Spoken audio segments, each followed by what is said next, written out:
దారిలో మహామంత్రి కనబడ్డాడు. మహారాజు కనబడి, మహారాజా మీకున్న 200 మంది కొడుకులు మోర్చుపోయారు స్వామి. ధాన్యాలేమో అష్టైశ్వర్యాలేమో అన్ని నశించిపోతున్నాయి, కొట్టుకుపోతున్నాయి. మరి అన్నదమ్ములు లాగుండా ప్రజలేమో ఒకరికొకరు పొడుచుకుంటున్న రక్తపాతం కలుగుతుంది. ఇదంతా ఎందుకు జరుగుతుంది? మేము ఉన్నటువంటి ఇప్పుడే జరుగుతుంది మహారాజా అని మహామంత్రి చెప్పాడంట. మహామంత్రి మాటలు విని మహారాజు ఆలోచనలో పడ్డాడంట.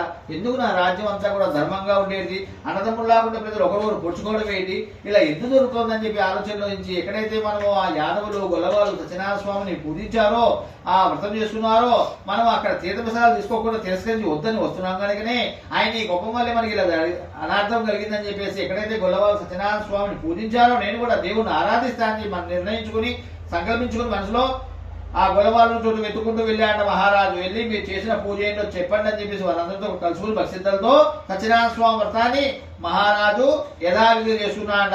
అలా సత్యనారాయణ స్వామి అనుగ్రహం వల్ల మహారాజుకి ధనదానిక సంపదలు పొంది పుత్ర పౌత్రాసక్తిని పొంది ఇహలోకం అష్టేశ్వరుని చివరి సచిలోకానికి వెళ్ళాడ మహారాజు. ఇలా పరమోత్తముడి సత్యనారాయణ స్వామి వ్రతాన్ని ఎవరైనా చేసిన వారు కూడా, ఎవరైనా చేయుచుడు చూసిన వారు కూడా, ఈ కథలన్నీ విన్నవారు కూడా, సత్యనారాయణ స్వామి వారి యొక్క తీర్థ ప్రసాదాలు తీసుకున్నా కూడా సత్యనారాయణ స్వామి అనుగ్రహం వల్ల ధనధాన్య సంపదలు పొంది పుత్ర పౌత్రాసక్తిని పొంది ఇహలోకం అష్టేశ్వరుని చివరి సత్యలోకానికి వెళ్తారని చెప్పేసి ఎవరైతే ఈ వ్రతాన్ని భక్తితో చేసుకుంటారో అలా చేసుకునే వాళ్ళు పేదవాళ్ళు ఉంటే ధనవంతులు అవుతారంట, బందికుమలు ఉంటే విముక్తులు అవుతారంట. బయట శుద్ధుల్లో కానీ అంతర్శుద్ధుల్లో కానీ కామ క్రోధాల వల్ల కానీ జన్మన రూపమైన సంసారం వల్ల కానీ భయపడిన వాళ్ళు ఉంటే భయం నుండి విముక్తులు అవుతారంట.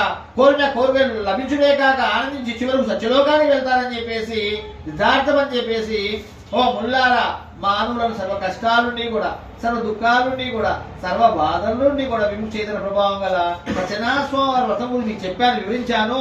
విశేషించి ఈ కలియుగంలో సమస్త కష్టాలు, సమస్త దుఃఖాలు, సమస్త బాధలు తొలగిపోవాలన్నా కూడా, సర్వ సౌఖ్యాలు, సుఖాలు, మోక్షం కావాలన్నా కూడా సత్యనారాయణ స్వామి వారి వ్రతం ఇచ్చింది ఏదీ లేదని చెప్పేసి కలియుగంలో కొందరు దేవుడిని సత్యమూర్తిని పిలుస్తారంట, కొందరేమో సర్వేశ్వరుని పిలుస్తారంట, కొందరేమో సత్యనారాయణ పిలుస్తారంట, కొందరేమో సత్యదేవుడు అని పిలుస్తారంట.